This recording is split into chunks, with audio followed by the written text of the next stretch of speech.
People that bring it in, it's much more dangerous, it's much more risky, but that's what they're being forced to do. And the thing is, if you don't have a prescription after the 1st of October, there is a fine of up to $222,000 for bringing nicotine through customs.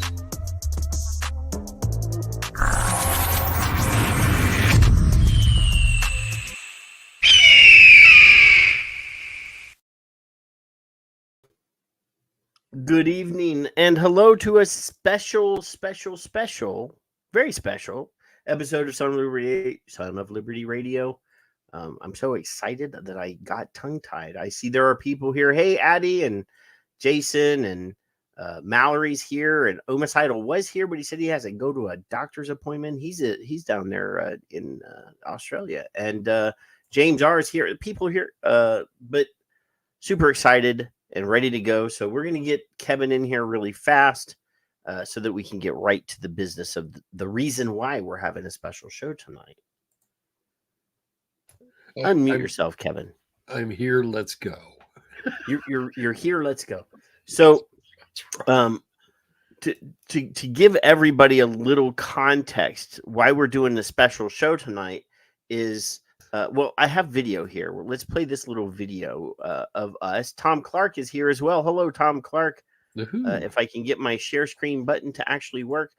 In December, this is us from December. This is like a little time machine here.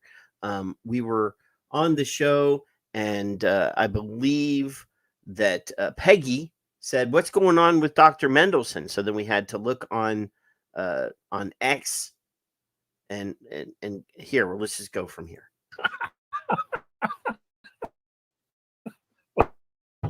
Let me scroll down here and find the thingy. Oh, he pinned it. So, okay. My money's on Addie, though. Present. All right. So this week, Colin, our very good friend from Australia, he announced on the X, "I am retiring from vaping advocacy. I am appalled at Australia's persistent and corrupt denial of the science and the self-serving behavior of tobacco control. The following moving train wreck of Australia vaping policy is too painful to watch." And then he has a link here to a filter op-ed or thing. And it says, "The slow-moving train wreck of Australian vaping policy."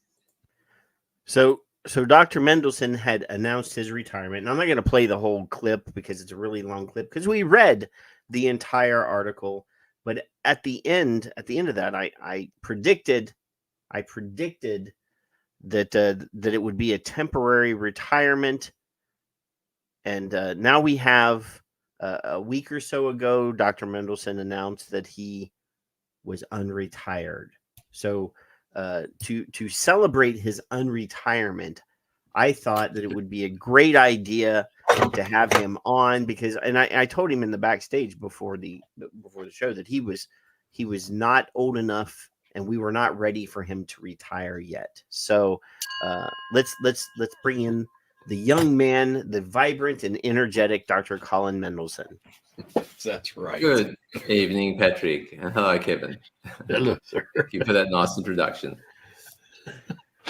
So Doc, we all kind of are acquainted with each other just because of Twitter or X over the years. I mean, most of us advocates, we deal with each other exclusively through social media because we're all over the world. There are so many people that I would love to meet in real life. Dr. Roberto Sussman, Dr. Farsalinos, Dr. Glover, all of these great, amazing people. But we're never going to get the opportunity to fly all over the world to see all these great people. So this is as good as it's going to get. But you've been a supporter for vaping and harm reduction in Australia for how long? How long have you been fighting this fight? Since about 2014, I started using vaping with my patients and seeing amazing results. And I went to the UK in 2015 and met with Peter Hayek, Clive Bates, Martin Dockrell, and that really confirmed that we were on the right track. And after I came back to Australia, started writing articles and trying to get Australians on board. So it's been nearly a decade. I mean, and over the years, I've dealt a lot with people in Australia. Vince, and I can never say his name, Van Hayden. He was a young man who had a vaping business, and the government just destroyed his life. And that was a decade ago. I mean, that's been a long time. It's been going on. And it seems to me like it's ever increasingly getting worse and worse. There's moments where it looks like you might have, something positive happen, and then just at the last minute, the carpet gets pulled out from under everybody. And look, that's one of the reasons. That's one of the reasons I tried to retire. I mean, it's brutal in Australia trying to be a vaping advocate, because there's such universal opposition to vaping, in the medical associations, the health charities, health departments, the tobacco control people, and it's heavy going. So, it does wear you down. But one of the nice things about trying to retire is that I actually got some very nice feedback from people, and I felt like I was making a difference, and people appreciated what I was doing. So it's one of the reasons I came back. But, yes, you get a lot of smears and ad hominem attacks. Unfortunately, the anti-vaping people are not willing to debate the science. Their first line of attack is to discredit you in some way, and that's you get used to that after a while, but it's pretty unpleasant. Well, I mean, we've covered we did our show Friday night. We covered 2 stories about Australia. There was a video piece, and the newscaster just repeatedly kept using the words big tobacco in their article, as if big tobacco was the main driver of these products. As we all know, big tobacco is they do sell a lot of units worldwide, don't get me wrong, but they're not the ones that are going to city halls and going to the capitals and lobbying pro vaping pieces in most of these places. Now, obviously, here in the States, they've been pushing to be given the monopoly on the industry. So they're pushing certain types of legislation that would push out anything that hasn't been FDA approved, since everything that has been FDA approved here in the United States, I shouldn't say approved, they've been granted marketing orders, authorization, is a big tobacco product. But the product that most people buy is not in there. And that's the thing is, nobody, regardless of whether they're in the States here or if they're in the UK or Australia, none of those politicians are willing to speak to the user and say, well, why don't you like this, or why is this more successful than that? Because if they would sit down and talk to people, they would let them know, well, the product that you're pushing is not going to be successful because of X, Y, and Z. People are not going to use this. Yeah, I think one of the problems is that a lot of the tobacco control people have been through the tobacco wars, and they've been struggling with big tobacco, which has behaved appallingly. And they still see this as a fight against big tobacco. And the other advantage of that is it's a great way of poisoning vaping. By linking it to big tobacco, it kind of implies that it's a similar evil product and process. So I think there's a bit of deliberate mischief going on there, trying to smear vaping as a big tobacco product, when in fact the last time I checked with e-cig intelligence, only about 12% of the global market's controlled by big tobacco. So it is overall only a very small part of the vaping industry. Yeah, and but the gentleman that was there before Butler, what was his name, Kevin, the one that we all hated? Oh, Greg Hunt. Greg Hunt, that man, not in my backyard, or not on my watch. Yeah, that's right. He was the original vaping hater in Australia that got the whole legislation moving. And he was replaced by Mark Butler, who's from a different party in the new government, who's equally committed to destroying the vaping industry and the availability of vaping for Australian smokers. So we went from the frying pan into the fire with him. So it's been a long struggle, and it's still going on. Yeah. So, and using the big tobacco slur that then just turns anybody that's pro vaping into a big tobacco stooge. Yeah. Well, and they're constantly linking us to big tobacco. I get that all the time. I've had one of Australia's richest men went on the radio and said, in a national program, I'd been on the show the day before. He said, "Oh, that Colin Mendelsohn, he's paid by big tobacco every time he comes on the air." And, it was just outrageous. And I went through the process of, do I sue him or not? And I was advised he would just drag it out for years. It would cost me a fortune and it distract me from what I wanted to do. But I get that all the time. And it's almost as if they can't believe that there are reasons to support vaping other than having some commercial interest in it. I certainly don't. In fact, my advocacy costs me my own money. No one pays for it. So it's quite the opposite.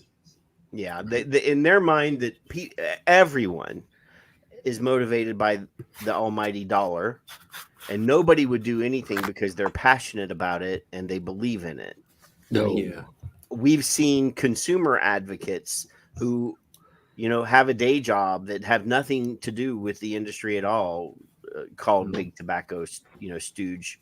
Oh, you're one of those lobbyists for big tobacco on Twitter or on X. So neither Kevin nor I have ever received $1 from a tobacco company. If they would like to write me a check, I might accept it because I have bills to pay. Look, I think it's a ploy as much as anything else. I think it's a strategy they use to smear advocates. I'm not sure that they believe it as much as it's a useful strategy. If you link someone to big tobacco, that's the end of their credibility if you can make it stick. So I think it's a sneaky, dishonest tactic to undermine advocates. Well, for us, at one point before we were vapors and we were just smokers, and we were just sort of moon-eyed. We just didn't know what was really going on. If you had told me 20 years ago that American Lung Association,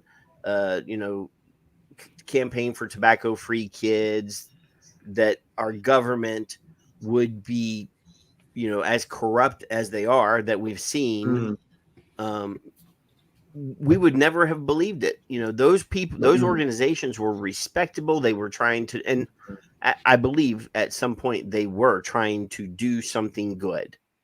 I think it's becoming very clear that there's a lot of self-serving behavior, a lot of protection of vested interests, and motivations that are not about public health. It's about money and ideology and politics and all sorts of other things, but not public health. And that's very disappointing. I agree with you. I grew up with a much more idealistic view of the world, and I guess when you see things like this, it does undermine your confidence in institutions.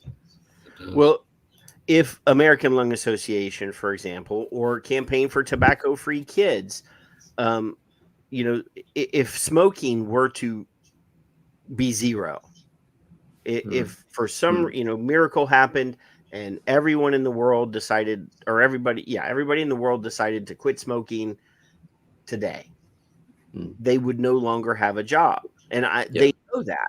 And over the last couple years, and we've covered it here on the show, we've noticed that quietly in the background, you'll see them change their mission statements. They're no longer a smoke-free or tobacco-free. The goal is no longer, to be smoke-free or to be tobacco-free. Now it's a nicotine-free future. They've suddenly they moved the goalpost from being a smoke-free world to being a nicotine-free world, because they realized that the smoking numbers have gone dramatically so low, and the National Tobacco Survey numbers are so low that 5%, which is the the threshold where they say, oh well, this is smoke-free at 5%. we're almost there. Yeah. Well, that's right. Well, you know that when you switch from smoking to vaping, you haven't quit. Right. No. And then, you know, this is the ridiculous argument. So they're still trying to maintain their relevance by suggesting that you've still got a serious problem as a vapor and you need to do something about it. When in fact, you know, you've eliminated almost all of the harm. It's just very self-serving and it's not public health. I mean, it is a sad world where two chuckleheads with no PhD, Kevin and I, understand the situation better than people that have gone to, you know, I do have degrees, but just I don't have the PhD. Have gone to school for a long time who have focused their entire career on this topic, and we as users of these products have a better understanding of the science of these products than people who are paid to fight to this, know. you know.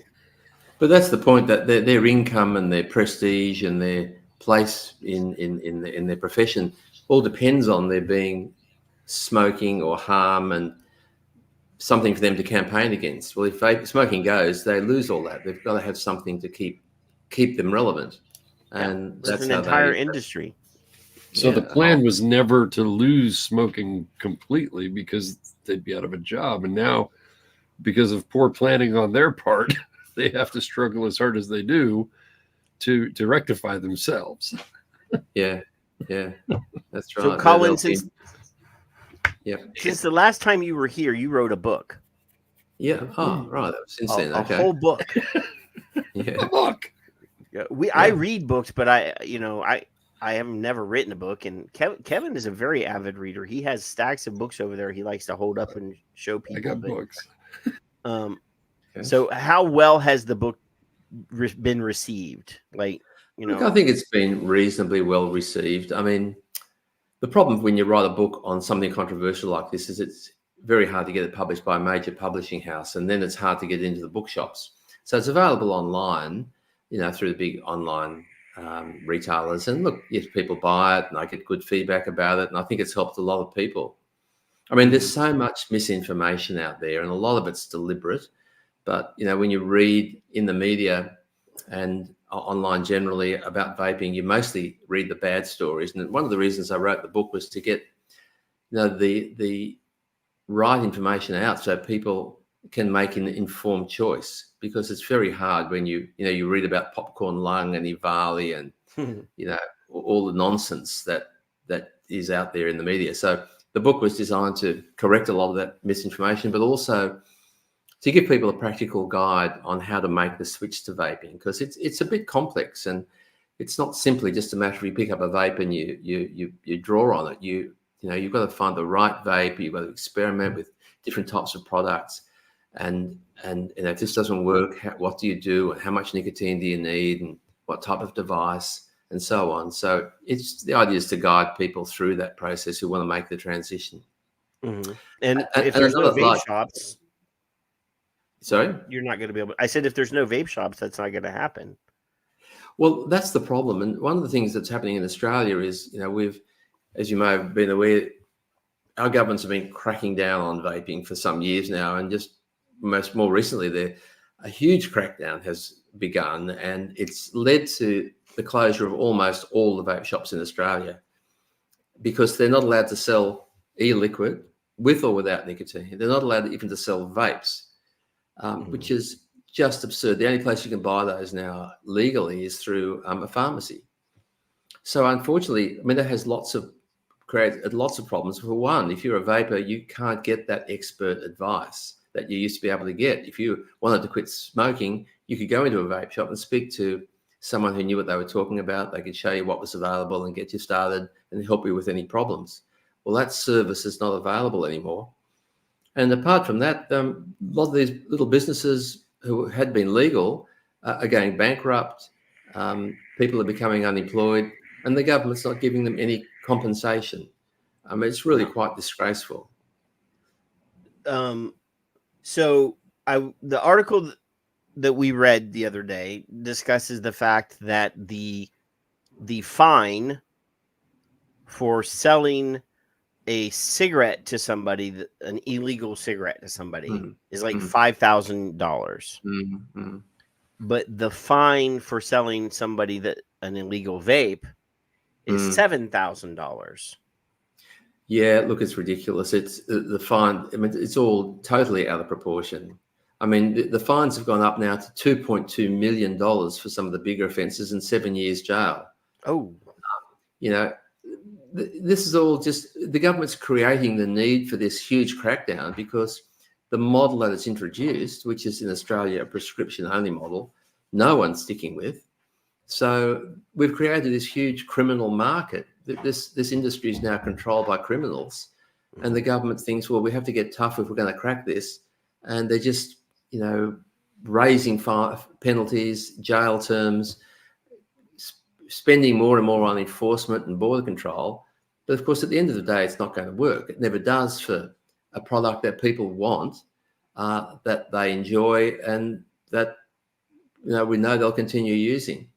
So they're just making more and more work for themselves, and they'll achieve nothing. Well, other than to criminalize the innocent.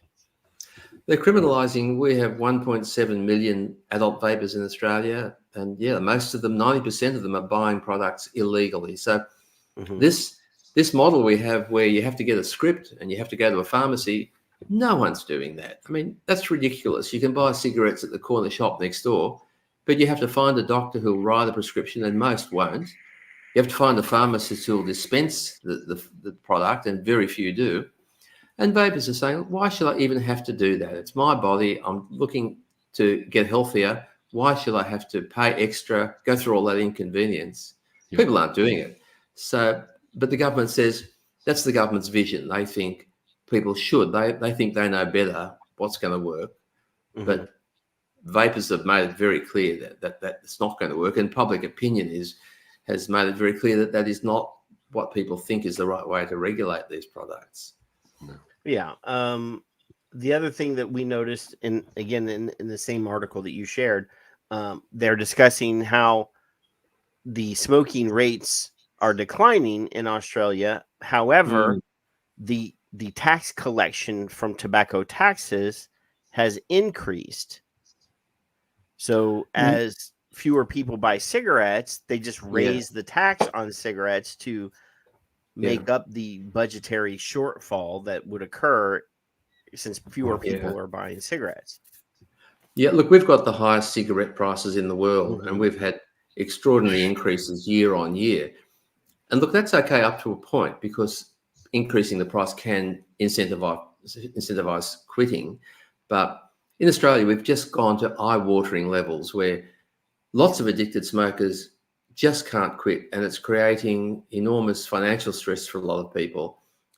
And those who have wanted to quit and been able to have, but there are just a lot of disadvantaged, lower income people who are really being traumatized by these huge prices.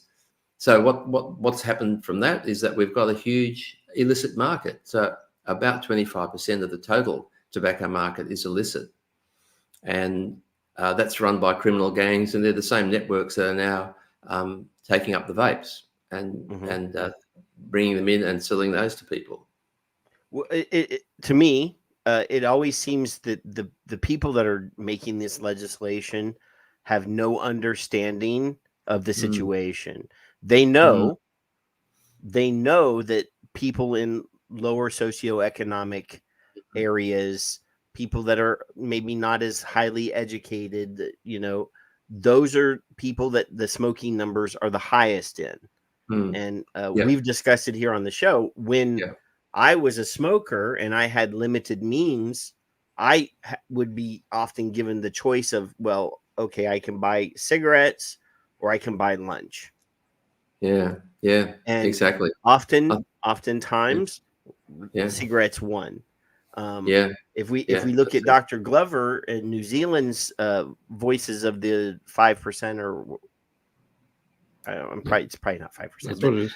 Her project, Voices of the 5%, you read some of those stories in there. There are stories of people that are in the cold of winter, choosing maybe to buy cigarettes instead of paying their heating oil bill. Yeah.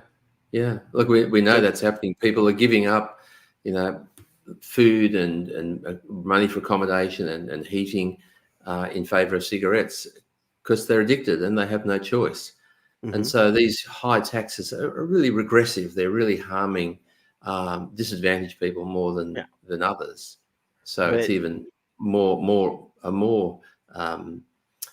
corrupt behavior than you might think. Well, I mean, the people that have money, they'll just pay. It's not hurting them. No, that's right. And I have to ask, because this is something that I've never asked anybody.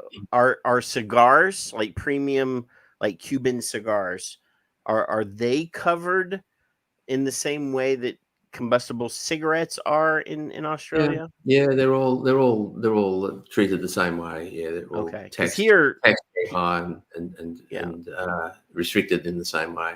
Yeah, no, here, like Cuban cigar, like fancy cigars, not the cheap ones that you buy at the convenience store, but the ones that you go to a high-end tobacconist in, they've been granted special permissions that disqualify the deeming for them here. So they don't have to follow the same application process that we have to for vaping products and for cigarettes. Specialty hand-rolled cigars are immune, because those are the ones that the fat cats in Hollywood and the fat cats in Washington D.C. and even myself, when I was a cigar smoker, those were the kind that I buy. You buy $10 US for a starting out premium cigar. They go all the way up to like $50 or $60 without any penalty, without any of that stuff. But that's a bit hard to understand. I mean, that's not public health. That's a bit twisted, I think. So I've never asked that question, but I just thought I would ask because it's never been brought up. They're not treated differently in Australia. So, but just telling people not to smoke. We have this abstinence-only approach in Australia where it's like you don't do drugs, so just stop. And we're not willing to accept that a lot of people just simply can't, even with the best intentions. A lot of them just aren't able to. That's failed drug war plan here in the United States. Just say no. That's Nancy Reagan's. Exactly. We thank Nancy for that. Yeah. It never worked, and I mean, all that did was criminalize people that are the vast here in the States, at least. I don't know what the stats are in Australia, but somewhere around 40% of all cigarettes purchased in the United States are purchased by people that fall into the mental health / neurodivergent, neurodiverse group that are suffering from some psychological problem, some emotional problem.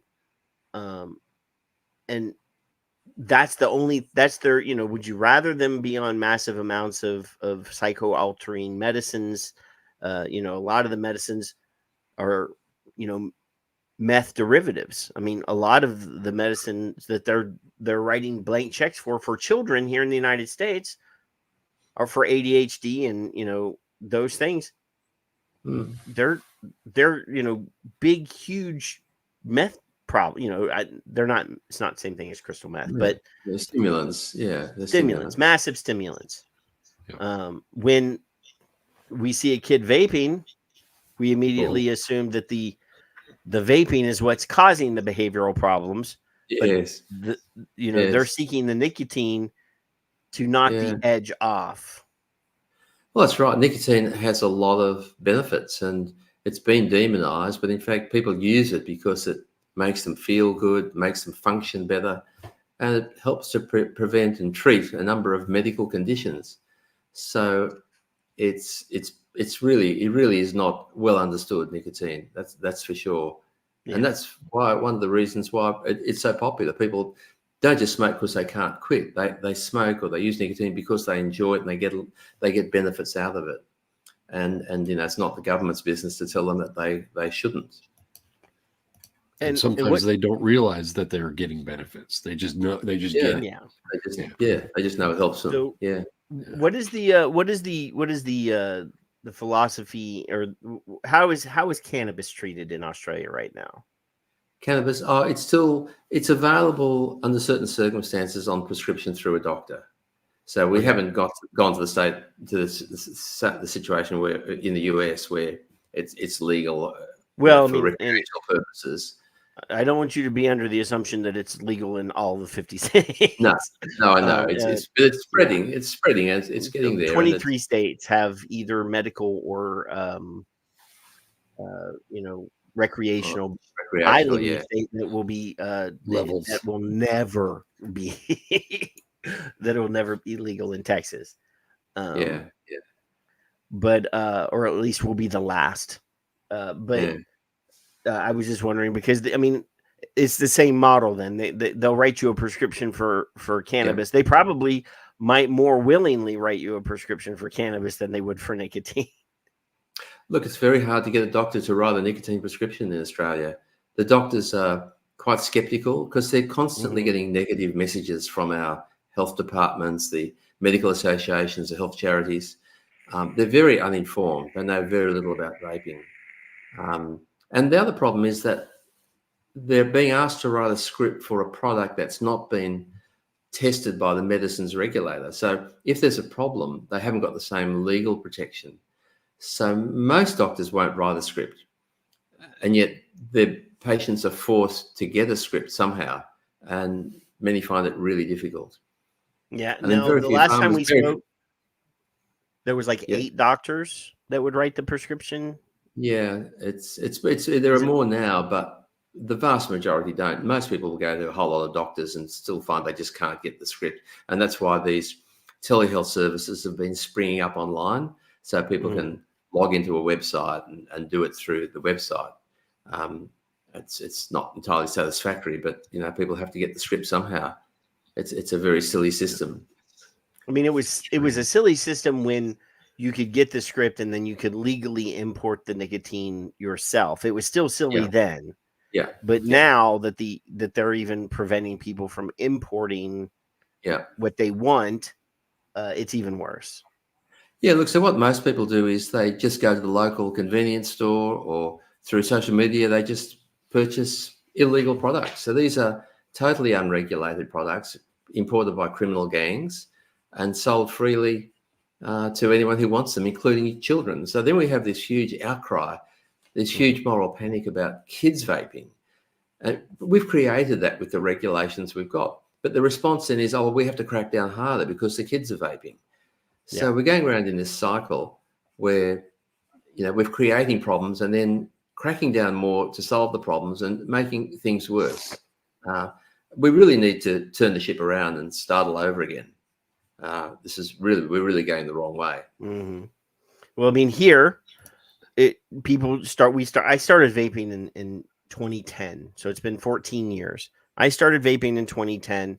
And at the time, the rules were, if you sell the product, you can't advertise anything beneficial about the product. You can't you can't do any proactive education. You can't say this is safer than smoking. You can't make any claims like that. So then that builds a mystique about the product because the only people that know about it are the people that use it. Yeah. Or the people that have gone out of their way to find it.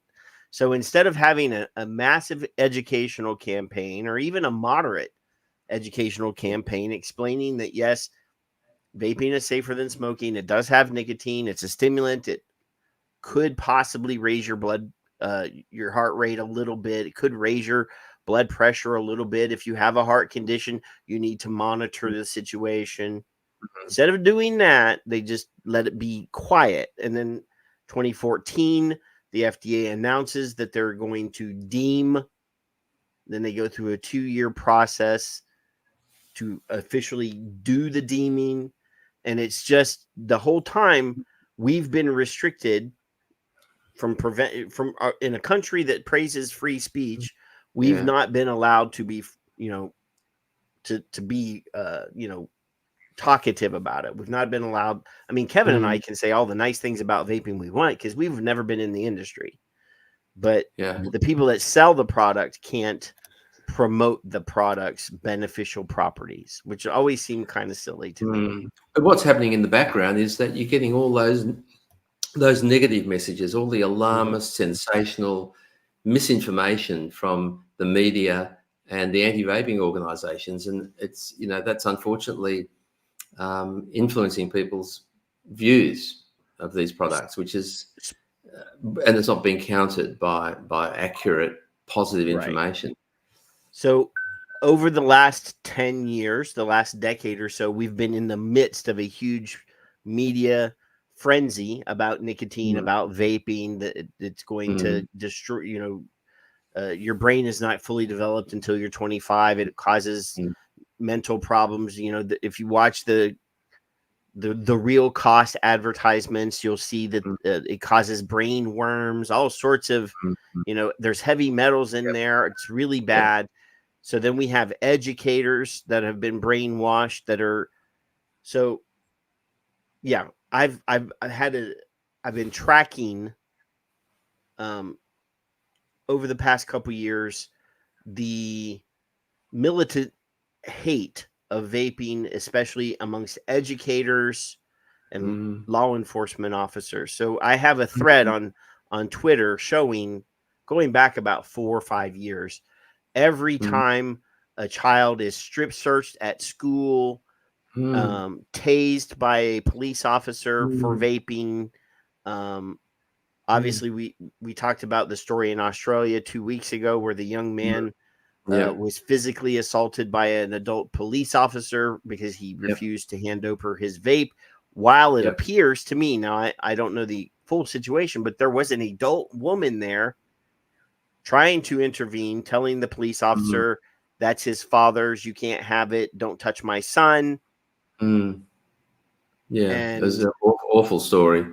I mean, it's just part of the government overreach and the government interfering with things that really should have nothing to do with.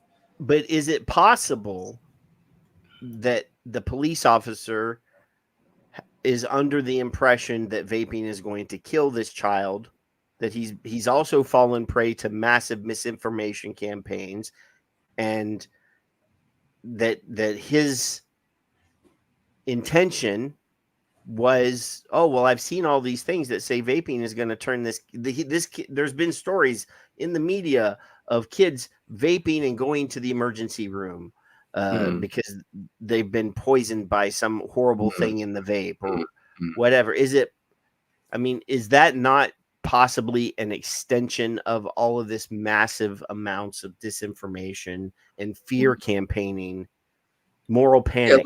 There's huge misinformation. I don't think the police officers were concerned about the child's health.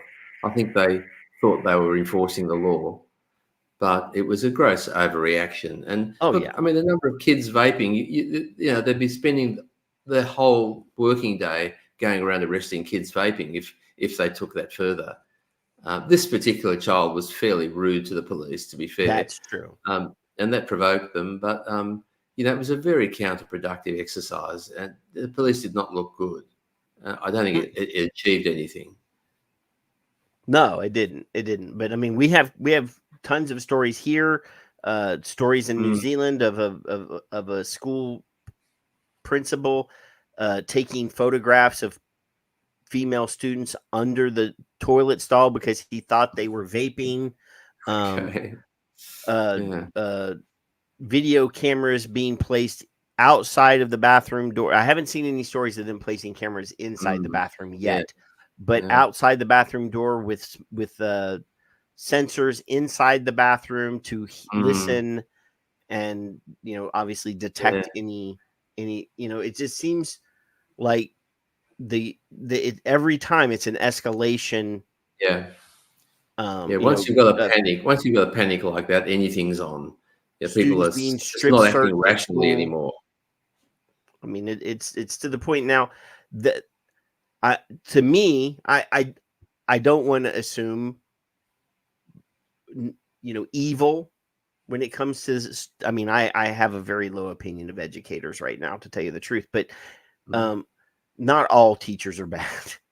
But here we have a rash of teachers abusing students inappropriate touching, and it's rampant here. 10% of all public school kids in the United States have been sexually or inappropriately touched by a teacher, which is awful to begin with. But now we have the fact that there's vaping here, and teachers are strip searching, or principals and teachers are strip searching students over something that they should have called the parents. The thing is in some states, the school is not required to call the parent when they are going to search them. And it's just got out of control. That's just part of the hysteria, the moral panic about vaping. It's kind of like anything's on because this is so evil and harmful. We need to crack down at any price, and that's just a gross overreaction. It's like a religious fervor. It is. Yeah, it is. And I think a lot of these, policymakers and people in positions of authority have kind of made up their minds. They don't like vaping. It doesn't appeal to their sensitivities. There are moral issues here, and there are ideological issues for why they don't like it, but they don't like it.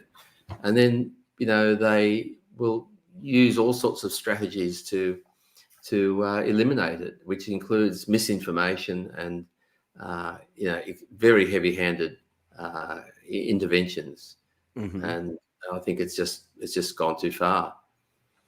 Having said that, we've got a bill before Parliament at the moment where we've been steadily going downhill with vaping. It's just getting worse and worse, and now the government's introducing a further bill to restrict vaping even further, to ban the manufacturing, commercial possession, advertising, and what's happened, I think we're getting to a bit of a turning point in Australia, and there is some good news for us here. I think we're getting pushback from a number of the political parties against this clearly failed restrictive model. It's basically prohibition in Australia.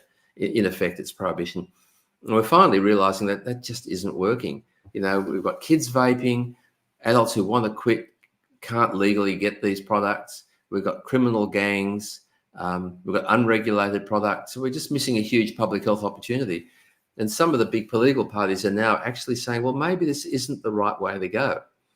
So this bill, which has been introduced into Parliament, I heard this morning it's being sent to an inquiry so the parties can have a close look at it. So rather than just pass it and let it through, they've actually said, well, hang on, we need to think about this. And they're forming policies that are counter to what they used to have. I mean, we all agree kids shouldn't be vaping, and that's what's been driving policy in Australia. But I think they're starting to realise that it's these policies that are creating the youth vaping problem.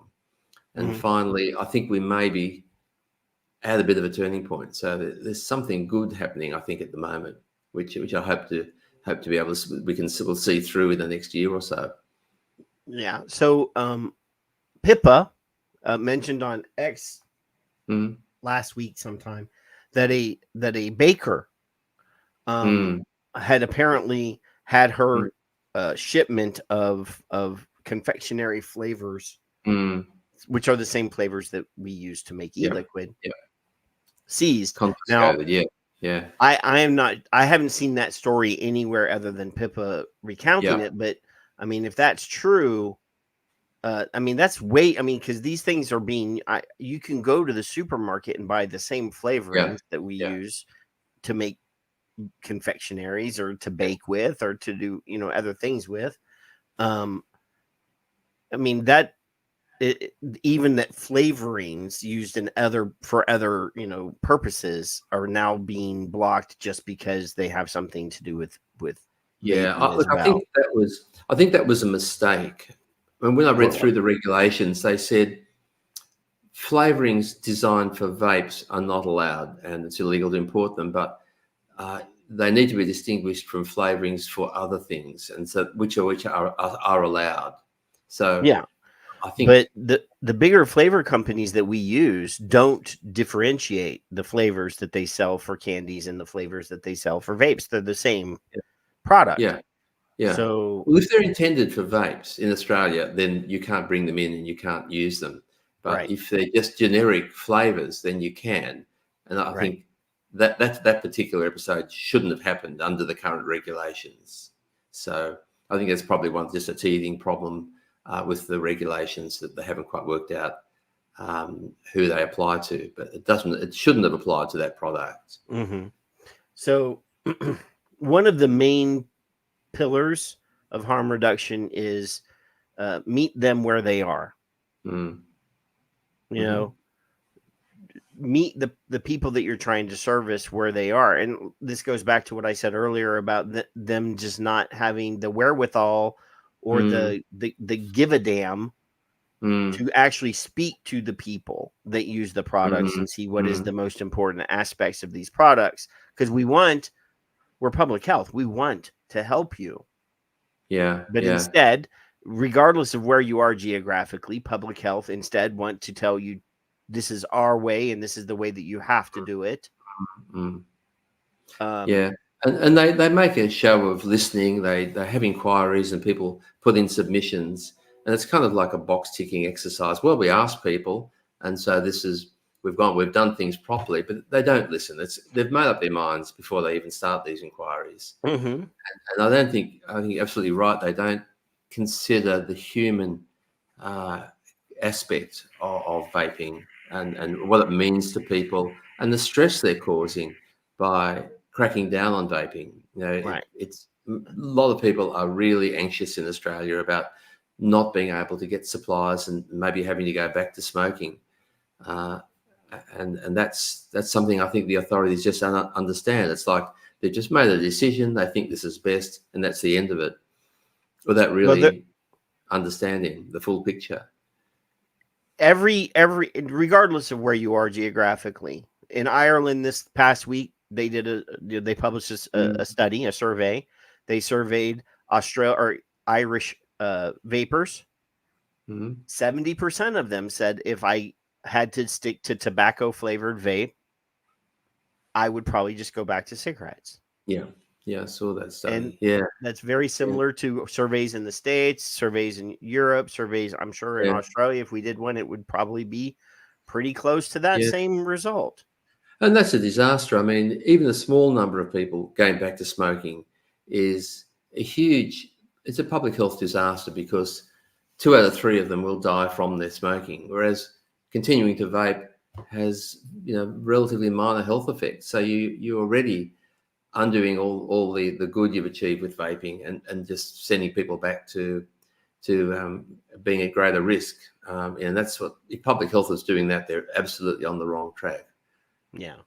So Mallory in the chat room, she's asking, what is the best way for Australians to fight back against the misinformation and the quadruple bans? I mean, look, I think the key in Australia is the policymakers obviously make the policy. So our federal parliament is where the action is at the moment, and policymakers are influenced by public opinion, and I think what's going to affect the outcomes more than anything is if they hear from their constituents in a polite, respectful way about their views and their experiences. So I think people should go and see their members of parliament and make sure that they understand how important vaping is for them, how it's helped their health, how difficult this current model is.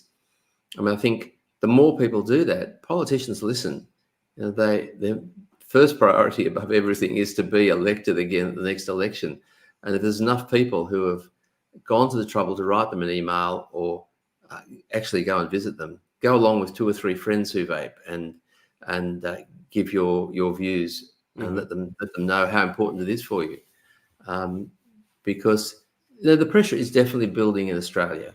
I don't think they're going to be able to hold out much longer.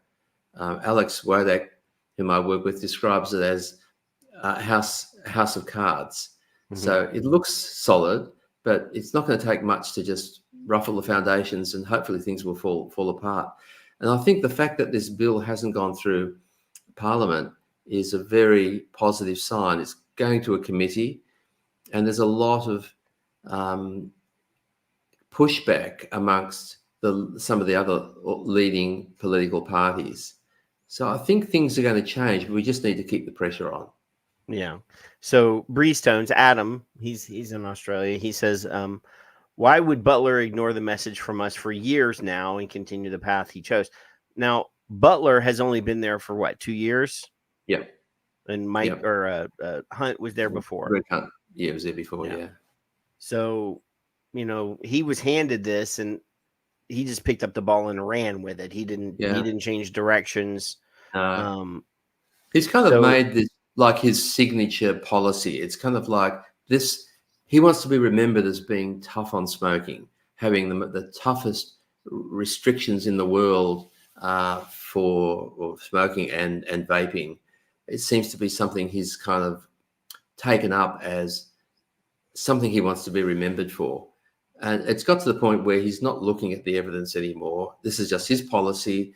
And he keeps saying the same talking points over and over again, the same flawed talking points. This is a big tobacco conspiracy to addict a new generation of young people to nicotine. And there's so much that he says that's just wrong, but he keeps saying it to sort of reinforce his position. He's not willing to look at the evidence. The nicotine is harming adolescent brains. It's a serious poisoning risk. It's harming, causing serious lung damage. He says these lies over and over again. He's not interested in the truth, but he is interested in his legacy, which is apparently to introduce a strict policy, lead the world. But, he's going to have to eat humble pie, and not that far off, because it's not sustainable. So I saw an article this week that was saying that vaping is no longer the popular nicotine delivery method for young Australians that it was before, because now nicotine pouches, products like Zen, are now the new epidemic. We've seen that same sort of language here recently. Yeah. Now, snus are not legal in Australia right now, right? No, that's right. Snus and nicotine pouches both require prescriptions from a doctor, and they can be imported. They can't be sold in Australia. They can't be advertised or supplied. But if you get a script from a doctor, and good luck with that, then you can import it from overseas. Mm-hmm. But I'm not sure how much of it is. It's being promoted on social media, on TikTok and Snapchat, Instagram. And there are certainly reports of kids using these products. I mean, they're flavored. But exactly how widespread it is, I don't know. But there's a lot of hysteria that this is the next new epidemic, which is going to destroy, the adolescent brains and addict a new generation before breakfast. Right. So here in the States, General Snus has received a partial modified risk tobacco application authorization. Mm-hmm. So their snus, or some of their snus, whatever, are available here. But again, the Zen products and other nicotine pouches, because they're powdered nicotine, it's not a tobacco leaf like snus are. They're pretty plentiful here. But over the last 6, 8, 10 weeks or so, Tucker Carlson praised Zen. I'm sure you know who Tucker Carlson is, right? Praised Zen on a podcast, and from that, I could see an escalation of talking about snus in a negative way, just from the fact that guy said something positive about them in social media. And it's kind of funny because boom, boom, boom. And here we are 5 weeks into this campaign, and now it's an epidemic, a youth epidemic. And prior to his mentioning them on that podcast that he mentioned them on, nobody was talking about nicotine pouches or Zen. It just seems kind of funny, Easily concealable Zen. I mean, Yeah. This is not a Zyn. This is a snus here, but Yeah. you can carry that can around if you want, But it's Quite it's easily. like it's just bringing into action the same panic and anti-nicotine behaviors from the anti-vaping people. They're just swinging into action against nicotine pouches, irrespective of the evidence. I mean, these are even safer than vaping, but there's all the hysteria about the harm they might cause. Oh, well, they're going to cause mouth cancers again, and we already. Yes, I've read that. Yeah, and I'll have to mention brain damage and everything else. They circulated they circulated a picture on social media recently of a man whose half of his face was gone, and it was all because of his Zyn. Because of his Zyn, yeah, that's right. This again, they're just not honest in their communication. They're just against these products, and they'll do whatever they have to do to prevent people using them. So, but it can only last so long. I mean, people are going to see through this sooner or later, and it's certainly starting to happen here in Australia. Hopefully. So it's like the U.S. there, where I call them non-profit political front groups, all the TGA or whatever the initials are for you guys. Yeah. They're allowed to say anything that they want to say, whether it's a lie or not. They're not accountable for it, and there are no ethics to reel them in. No, and they're not accountable. There's no way to do it. Yeah. No, they're not accountable. And look, we're constantly calling them out. I often write blogs about the lies by the health minister. Yes, sir. And, nothing changes.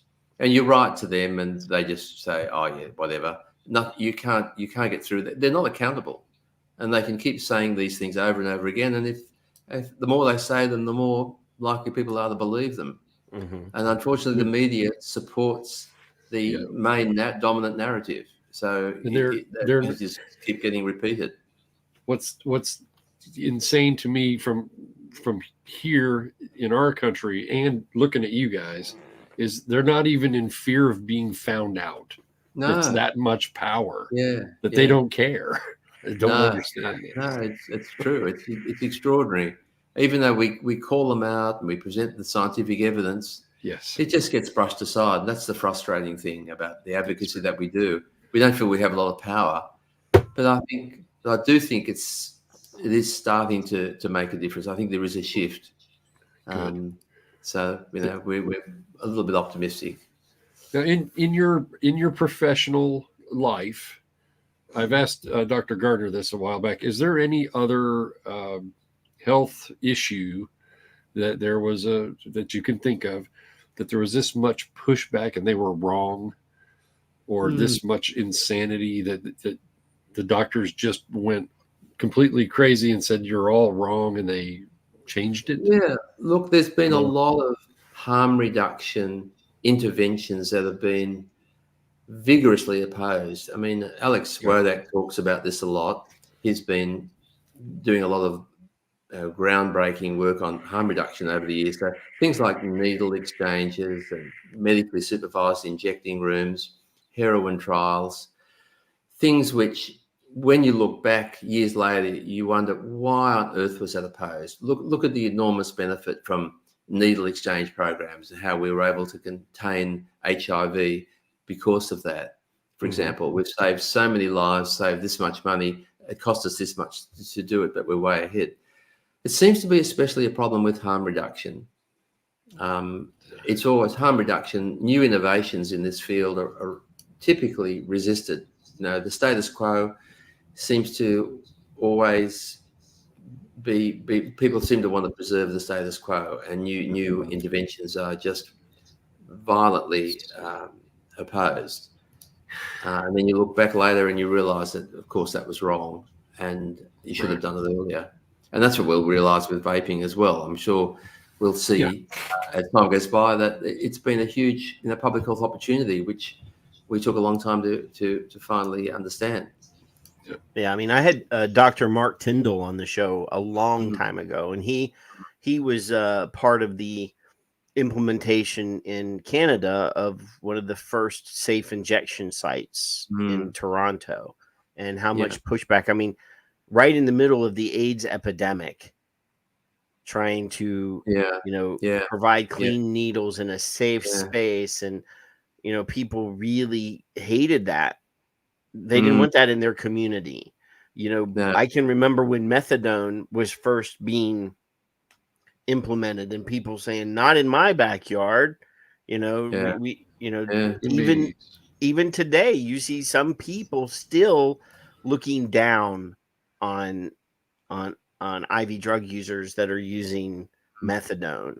I have patients that were on, every pain medicine known to man, and then suddenly we take them off of their pain medicine, and now the preferred treatment is to give them methadone for their constant 10 out of 10 pain. But you open a medical chart, and some nurses even will open a chart and go, oh, well, this patient's on methadone, not bother to read their medical history and realize that they have had chronic pain for the last 2 decades and been on every medicine. They immediately think, oh, this is a damn heroin addict or whatever. Even people that are medically trained do that. So it's disappointing. I mean, it is what it is. It's, harm reduction has always, I can remember as a kid, my dad would, when he bought a new car, he would cut the seat belts out of the front seats. Oh, really? So he wouldn't get trapped in the car if there was an accident. This is in the 1970s, but I mean, the idea of putting that seatbelt in the car, I promise you that my dad would snatch those things out of the car the first chance he got. Wow. So, well, people were always saying people will just drive faster having a seatbelt, and if you have an accident, you'll be trapped in the car. But of course, we now realise what an enormous lifesaver it's been. And again, that's another one of those harm reduction interventions and innovation that we just struggle with in the early stages, like we are with vaping. I mean, not to be political here, but even within our own circle, when and again, I hate to say anything positive about our current president, but I hate to say anything positive about the president we had before. I'm apolitical in that case. But when they passed legislation that would allow these new safe smoking kits to go out, and they were calling them that, but it was for rock cocaine. It was not like safe cigarette smoking kits. They were safe drug smoking kits, and they also had needles in there. They also had people within our own community. I saw tweets from people within our own community going, "How dare our government give out needles to drug addicts?" And I saw it myself. So that's disappointing. Nobody's perfect.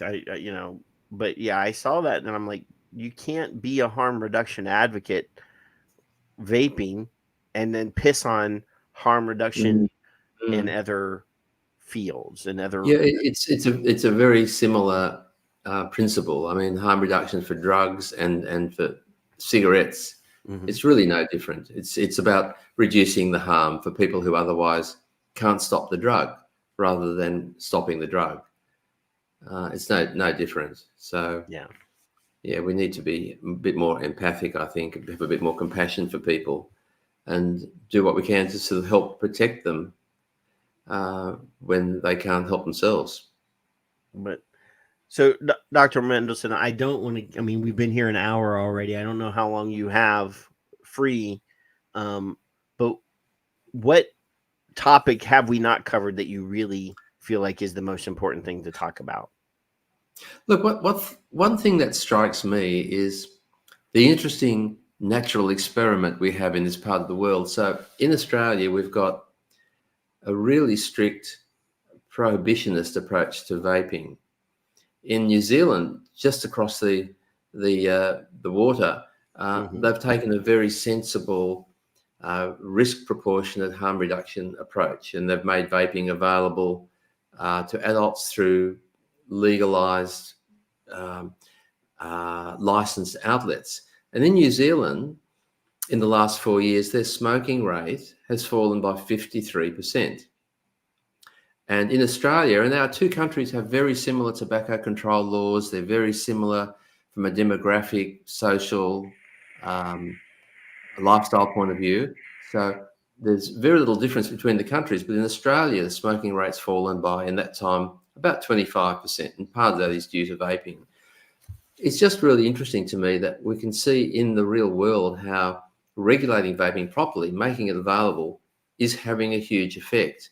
And that contrast, I think it really highlights at a national level how getting the regulation right can make a difference.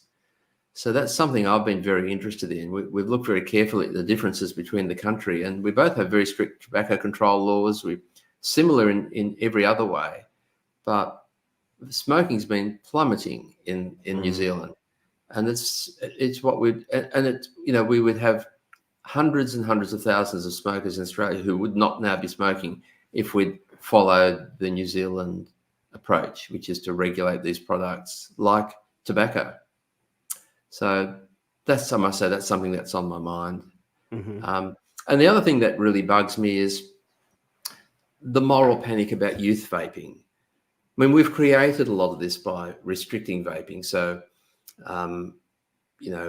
these products are available through the black market, so kids buy them easily. But the actual number of kids who vape regularly is very small. In Australia, it's about 3% of teens who vape regularly. And it's like that in the US. There was a peak and then it dropped dramatically.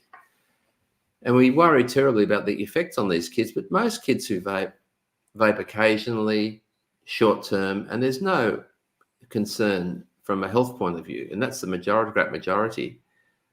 There's no evidence that vaping causes brain damage. There's very little evidence of harm. There's no evidence of any serious lung problems. And I think vaping helps a lot of these kids. So I think we've created this huge panic about vaping, whereas in fact, most vaping is infrequent. Most vaping leads to very little harm.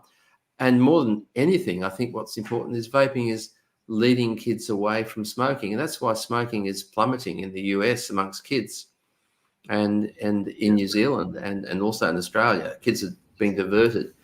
So I think, in fact, vaping's actually having a positive outcome. If you weigh up the risks against the benefits amongst kids, I think, we really need to put that in perspective. We don't want kids to vape, but in fact, it's actually not doing much harm and probably actually doing a lot of good, not to mention the fact that their parents aren't dying, which is pretty important if you're a kid. If your parent has switched from smoking to vaping. So there are a couple of my bugbears, I have to say. Well, it's disappointing to me that we had the UK, who were sort of the gold standard when it comes to messaging on vaping. And now all of a sudden we have Rishi Sunak in the UK pushing for massive taxes. It's disappointing that where once was the gold standard is now they're falling prey to the youth vaping epidemic messaging.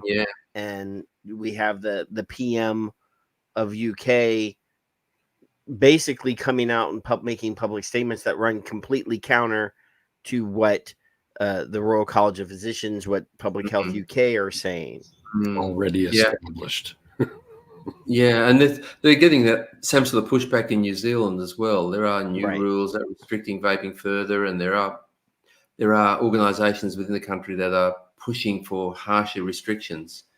I think there's often a moral, ideological reason behind these pushbacks. I mean, the facts support the use of these products, but some people just aren't comfortable with people enjoying themselves, using an addictive drug, and they just feel they have to somehow eliminate it. And the panic about kids doing it is, I think, driving a lot of that. And I think that panic is grossly exaggerated. Yeah. I mean, we all require certain substances for life. We could be addicted to water. We could be addicted to breathing because you need that to live. And there are harms associated with both of those. Bad air and bad water can cause health problems, and they are not 100% safe. So, being addicted to nicotine, which, like we mentioned earlier, is a mild, has some issues. A mild stimulant has some addictive behavior, but I can tell you that I don't. When I was a smoker, and Kevin will probably attest to this, and most of the people in the chat room will attest to this. In the wake up in the morning, the first thing I did was light a cigarette, go to the bathroom, brush my teeth, probably have another two cigarettes while I'm drinking my coffee before I head out the door for work. Now, as a vapor, I get up, I brush my teeth, I drink my coffee, I get in the car, drive out. I might not have my first drag on the vape in the morning until I've been up for an hour and a half. So yeah. But then we see stories of, on social media, we see the, campaign messaging or whatever you want to call it, where they say I was so addicted to my vape. I slept with it under the pillow. And I would wake up and take a toot in the middle of the night. And I'm just like, that's the media. That's the media looking for the alarming, sensational story that'll get the clicks. And unfortunately, it does a lot of damage because that's how so the message seeps through into people's consciousness, and they get come to the conclusion that vaping is harmful because that's all they read about. Yeah, and the good stories, of course, about the millions of people whose lives have saved. No one shows any interest in that. Yeah, all the new stories of spontaneous pneumothoraxes, which are always kind of funny because they're not common. Don't get me wrong; they don't happen all the time, but they're not as infrequent as what people think. And perfectly healthy young men get spontaneous pneumothoraxes. For no reason. For sure. Yeah, I had one myself when I was 19, and I definitely wasn't a smoker. Nowadays they just say, "Oh, you got a pneumothorax? Did you look at a vape?" Because But yeah, I mean, I work in healthcare. I used to work with pediatric kids. I've seen quite a lot of pneumothoraxes, even before vaping was around. Yeah, exactly. Yeah, I mean, it's very basic scientific error just to draw a causal link when two products are associated, two things are associated. It's just a very basic scientific principle. You can't say something's caused something else just because they happen together. But unfortunately, they are quite happy to do that. And it's just very misleading and scientifically inaccurate. And they get away with it. But science, we're not going to look at that. We have our own scientist that tells us different. We're going to listen to our favorite scientist that we pay. Yeah. So in Australia, to be the health minister, do you have to have any medical or health? No, you don't. But we have a peak health body called the National Health and Medical Research Council, which is our peak health body that establishes health policies and principles in Australia. They produced a position statement on vaping a couple of years ago, which was really awful. Now, a group of us got together with some international experts, people in the US, Nancy Rigotti, Neil Benowitz, Anne McNeil in the UK, Chris Bullen in New Zealand, and a whole lot of experts. And we analysed their paper. This is our senior, highly respected National Health and Medical Research Council. And we concluded the paper was biased. It had scientific errors and misinformation, and it wasn't up to the standard that was expected of a national guidelines. So it just goes to show, even at that level of our peak health body, the evidence seems to take a second place when you have a position that you want to protect. As far as we were concerned, they'd made up their minds. This was government policy. This was the national narrative that vaping was bad. So their policy reflected that. We published our critique in the journal Addiction, and it was just ignored. So the science was just ignored. They were able to say, well, we're the NHMRC, we know what we're doing. And that was the end of it. So, the health minister has no medical health training, but even our peak health body is able to bypass the evidence, it seems. Just with an air of authority. Yeah. And we had another government commissioned report from the Australian National University, which by Professor Emily Banks, which was similarly flawed. We again published a critique in a medical journal, peer-reviewed medical journal.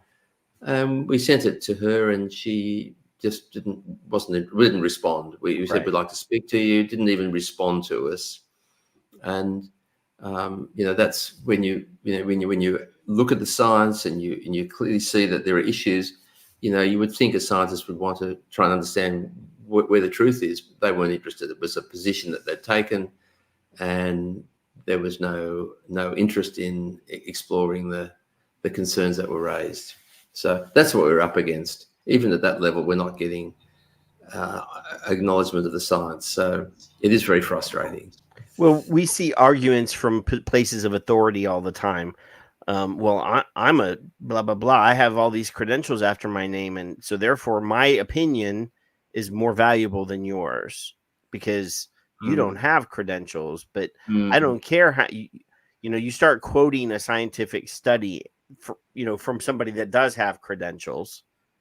And, I'm a dummy, but I'm still smart enough to read a study and understand what it says. And they're like, well, it doesn't matter because, what are your credentials? Well, my credentials don't matter. I'm reading this peer-reviewed, published piece of paper.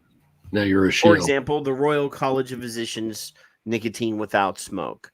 We constantly refer to that, and they're like, well, what are your credentials? Because and I'm like, I'm quoting a group of a bunch of PhDs wrote this. It's not your opinion. It's actually quoting a validated report. Right. But then obviously they argue the veracity of that because there's a flaw in blah, blah, blah, blah, blah. And that totally negates the entire thing because, that entire document, even though there's a bibliography at the end of it that cites like 50 sources, one of those sources they claim is false. So that negates the veracity of every statement in that document. Yeah, there's a lot of cherry picking, isn't there? I think often you get the sense that, well, I've made up my mind that this is my position and I'm going to find information and I'm going to look for bits of information that support what I have to say. Exactly. And they're not taking a balanced view and not really looking for the truth. They're just trying to justify their predetermined position. Now, to be fair, there is a massive amount of science that is being published that as a novice, I have a master's degree. I'm not a PhD, but I have read quite a lot of scientific study that I, as a non-biochemist or, I'm not specialized in that field, I can see the flaws in the science of the published document.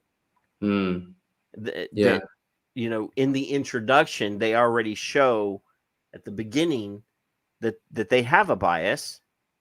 And then you can see their experiment and how they designed their experiment and go, well, that's going to give you a bad result.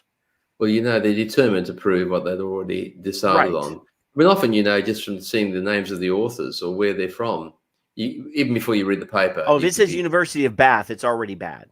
Oh, well, that's right. It's usually the case, yeah. Or UCSF. Yeah. Because even though Glantz is no longer there, they still have their own little, they're still following his. It's a club and you ain't in it. Yeah. It's pretty disappointing. So we've ruined about an hour and 20 minutes of your Monday afternoon. You're in a Monday afternoon. Yeah, that's true.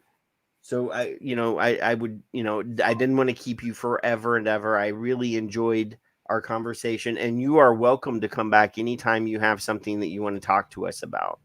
Right. Thank you very much, Patrick. That's very If you have a paper, we say the same thing to Dr. Glover. Anytime you have something that you want to talk about, any new work that you're writing or authoring or being published, please let us know, and we will have you on. Okay. Big time. If you're going to write a sequel to Stop Smoking, Start Vaping, let us know. Or a new version, volume 2. Okay. But how would you? You have admirers around the world. How would you like to say goodbye to all. And there's 49 people in YouTube and another 26 in Rumbles, and there's some people watching on Twitter as well. How would you like to leave tonight with our people? Look, I just like to say I think we really need to push on with vaping and keep fighting all the discrimination and all the misinformation. I think, it's really so hard for vapers to be validated. I mean, but people stick together and support each other. And I'm sure vaping will, in time, we'll look back and question why we didn't accept it earlier. And I think a lot of it's going to rely on, the old guard, anti-vaping guard who have been anti-smoking, moving on. It's in generational change. There are a lot of people who opposed to smoking who have brought the same views to vaping, and over time they'll gradually move on, and we'll realize that vaping is it's the most effective treatment, the most popular treatment. It's a huge opportunity for public health, and we just need to keep fighting for it. And we will win this. We'll definitely, things will turn around. So everyone's doing the right thing, but keep up the good work. Well, I do want to tell you that we all experience campaign fatigue. Like I've been here since 2010. There have been many times where I've said, you know what, we're done. We're not doing this anymore. Yeah. But I always decide to come back. Kevin has already given me his 10-year. He's going to leave in 10 years. Yeah. He's turning his 10-year resignation. So we're going to be here, but we always feel like we're done with this. We get stressed out. We have to walk away. You're allowed to take a break, but you're never allowed to retire again. Yeah. So it seems. I mean, there's too much at stake. There is too much at stake, isn't there? I mean, we're talking about the lives of millions and millions of people. And, it's hard to walk away from that. I think we all want to make a difference. And if you can make a difference in having vaping accepted and more widely used, you will make one of the biggest differences, I think, that you can make, certainly to public health. So, we just got to keep fighting. Yeah, educating the give masses. up. People are going to call you big tobacco shill. People are going to call you're a big tobacco lobbyist. You're just one of those damn scruffy vapor people, whatever. What, you just got to keep on going. We always have the best bullets. All of our arguments, we have the best arguments. That's for sure. I promise you. I think it makes me more determined when I get insulted and mistreated and abused. It just makes me more determined, because I think victory will be sweeter at the other end. We'll be able to look back we'll be able to look back and enjoy that victory even more, having been through those tough times. So you're going to be able to rub Emily Banks's nose in it one of these days. You're going to go, you know what? Here we go. Yeah, I'm right and you're wrong, and you should be embarrassed. And I'm going to troll you publicly until I feel better about it. It's one of those things. Kevin's been blocked on Twitter and X by so many prominent people. It took me forever for Simon Chapman to block me. He didn't block me for a long time. How will I learn? But he finally did block me after I was quoted in. We had what was that young lady's name? Holly. We had Senator Holly Hughes on from Australia on the show. Oh, did you? Oh, right. And we were quoted by the Financial Times in Australia. Like, she was on our show, and they mentioned our show in that article. And then I shared it to for one thing, I proofread one of his articles. And I kept tweeting him every time I found a spelling error or a grammar problem. But eventually, after I shared that piece, he blocked me. Yeah, you lost nothing. I can't read what he writes. It's just too painful. It's just too distressing. The cherry picking and the sarcastic comments and the misinformation, it's just too hard to read. I think you're better off not going there.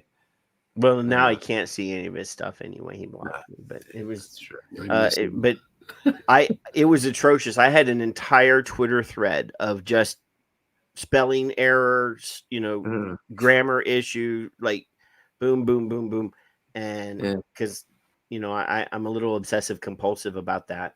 And like he finally blocked me after I finished with sharing the Financial Times piece that quoted our show in it.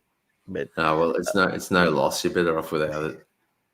But we really appreciate your time, sir. And like I said, anytime you have something you want to bring up or you want to talk about, or there's something fiery going on in Australia that you want everybody's eyes on, just message us and we'll have you on again. Thank you, Patrick. Thank you. Thank you very much for having me again. It's a great honor. And Kevin, nice to see you too. Yes, sir. Thank you very kindly. Appreciate Thank you, both. Yeah. But we're going to say goodnight to everybody. We're going to go out with, I already played Colin at the beginning. So we'll just bookend it with Colin again at the end. Y'all have a good night. We love you. We'll see you Friday night as normal time. Have a good week and try not to get into too much trouble. You know who you are.